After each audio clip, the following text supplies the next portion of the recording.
Ada banyak orang India Malaysia di sini, terutama orang Tamil yang berasal dari India Selatan. Aku nggak tahu pasti sejarahnya, mungkin karena India dan Malaysia dulu sama-sama jajahan Inggris. Ini bisa dilihat dari banyaknya arsitektur bergaya India di sini, contohnya kuil Hindu di belakangku ini. Yang ketiga, orang Tionghoa di Malaysia masih fasih berbahasa Mandarin dan juga bahasa daerahnya dari Tiongkok. Kalau orang Tionghoa Indonesia, mungkin yang di Sumatera dan Kalimantan masih bisa berbahasa Mandarin, tapi kalau yang di Pulau Jawa, justru jagonya bahasa Jawa dan bahasa Sunda. Yos, halo bosku semua, welcome back to my channel Iwan Project. Kali ini kita akan sajikan informasi yang cukup bermanfaat dan pastinya menarik. Semoga teman-teman selalu sehat dan jangan lupa untuk klik tombol subscribe, like, dan share jika Anda berkenan.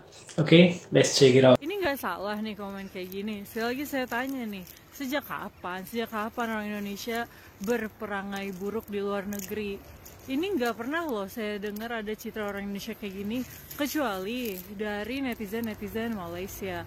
Dan kenapa cuma kalian aja coba yang bilang gitu? Misal kayak sekarang, saya kan tinggal di Turki.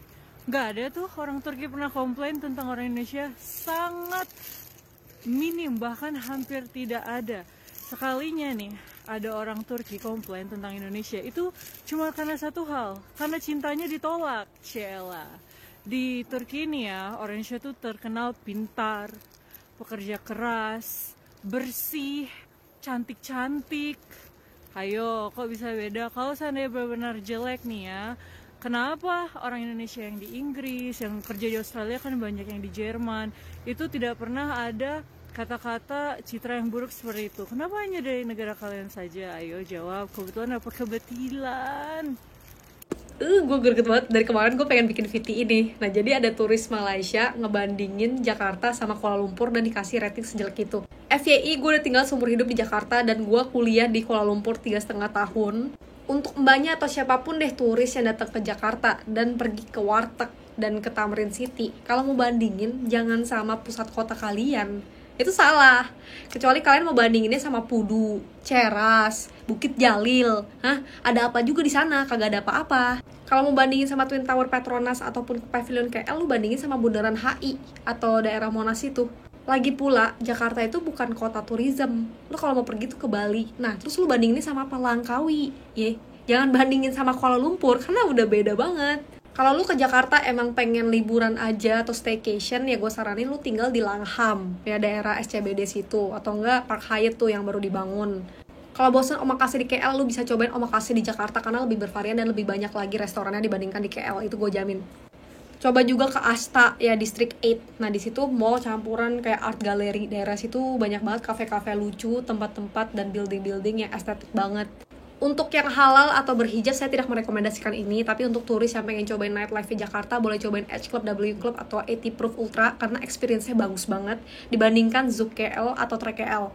Untuk turis, gue juga saranin ke Peak kalau pengen lihat senja sambil sepedahan atau mungkin nikmatin bir dingin atau kopi, ya bisa banget ke Peak karena banyak banget restoran dan kafe-kafe lucu. Atau kalau mau naik yachts juga bisa ke daerah Pluit deket Pantai Mutiara. Terakhir untuk turis gue saranin cobain pagi sore karena dia tempatnya gede, cabangnya banyak, nyaman banget, servisnya bagus. Terus ya setidaknya itu bisa cobain makanan ciri khas Indonesia.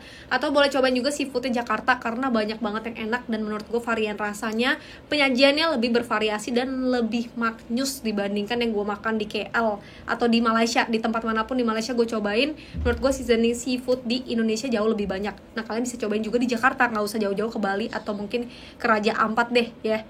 Untuk cobain semua experience itu nggak bisa cuma 10 ringgit kayak beli mixed rice 68 di Pudu atau lok-lok atau roti canai di Mamak. Kalau lo mau nikmatin traditional foodnya, kuliner atau hidden gem Jakarta cukuplah 1.000 ringgit 3 hari. Tapi kalau lo mau nikmatin Langham, Park Hyatt, lo cobain 80 Proof Ultra atau H Club, lo pengen ke Pluit naik yachts, terus lo pengen cobain Peak atau kafe-kafe makanan yang enak di Senopati, ya gue rasa lo harus siapin 3.000 ringgit karena juga gue saranin kemana-mana kalau mau enak di Jakarta naiknya Grab, bukan MRT. Oke. Kalau kayak budgetnya Mbak tadi di Jakarta, ke Kuala Lumpur juga sama aja. Saya juga makan mixed rice, lihat biawak lewat. Kayak gitu loh, ngerti gak sih? Janganlah sampai lu bikin konten jadi bikin misu-misu begini antara orang Indonesia sama orang Malaysia. Kita juga senang ke Kuala Lumpur. Kita lihat begitu-begituan ada ular pinggir jalan di situ, Bukit Jalil saya jalan juga. Tak ada masalah. Gak ada yang protes, oh Malaysia jelek, tak ada. Ya, jadi jangan sampai kontenmu itu jadi bikin ricuh. Jadi cobalah pikir lagi, dan lain kali kalau bikin konten harus tahu juga konsekuensinya.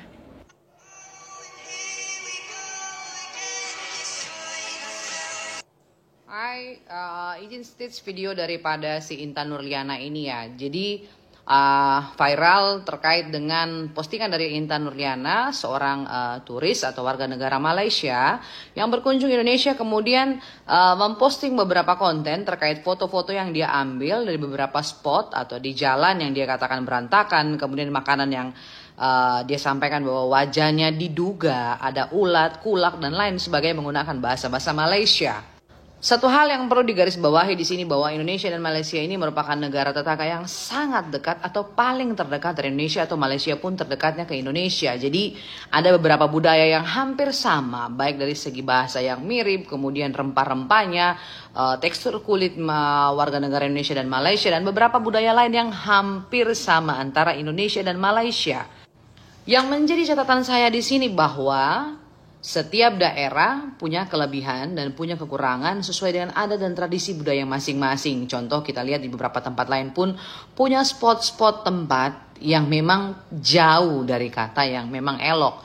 Tetapi harus digarisbawahi bahwa tidak semua tempat di Indonesia seperti itu. Mungkin kali ini Intan Nurliana merupakan seorang turis dengan budget yang bisa menjangkau tempat-tempat seperti itu. Sedangkan Indonesia sendiri punya tempat yang sangat luar biasa yang kita ketahui, contohnya Bali, Labuan Bajo, Lombok dan lain sebagainya yang memang terekspos sampai ke mancanegara, sehingga banyak orang dari mancanegara yang datang ke Indonesia hanya untuk melihat keindahan alam dari Indonesia. Indonesia pun banyak memiliki budaya, suku, keindahan alam, dan masih banyak lagi yang saya lihat positif yang harus dieksplor dari Indonesia. Tetapi yang sangat disayangkan di sini, seorang Intan Nurliana itu memposting dan menjatuhkan harga diri masyarakat Indonesia. Pesan saya buat Intan Nurliana, segera sampaikan permintaan maaf atas nama pribadi Anda, karena dari sini masyarakat akhirnya rame-rame menggiring opini publik bahwa bukan cuma Anda saja yang dihujat, akhirnya negara Malaysia pun ikut dampak bahwa seorang warga negara Malaysia berani mengucilkan Indonesia.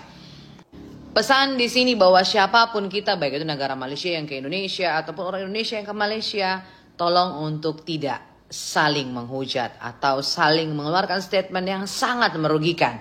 Pesan saya juga buat semua masyarakat Indonesia yang mendapatkan video Intan Nurliana, jangan dibalas dengan hujatan terhadap negara Malaysia. Tapi mari kita ketuk pintu mata hati mereka untuk sadar bahwa merendahkan sebuah negara atau merendahkan tempat negara lain tidak harus dilakukan di media sosial, karena rekam jejak ini akan menjadikan hal yang terburuk bagi diri kamu.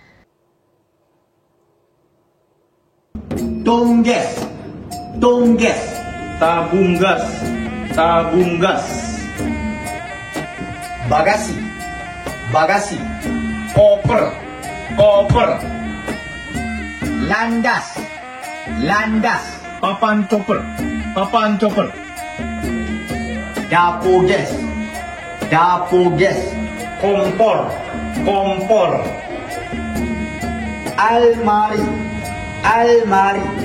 Lemari, lemari. Yes, jadi kita cukup pahami ya dengan masalah atau informasi yang kita sajikan ini. Moga-moga informasinya bermanfaat. Oke, thank you. Good job. See you to the next video. Assalamualaikum warahmatullahi wabarakatuh.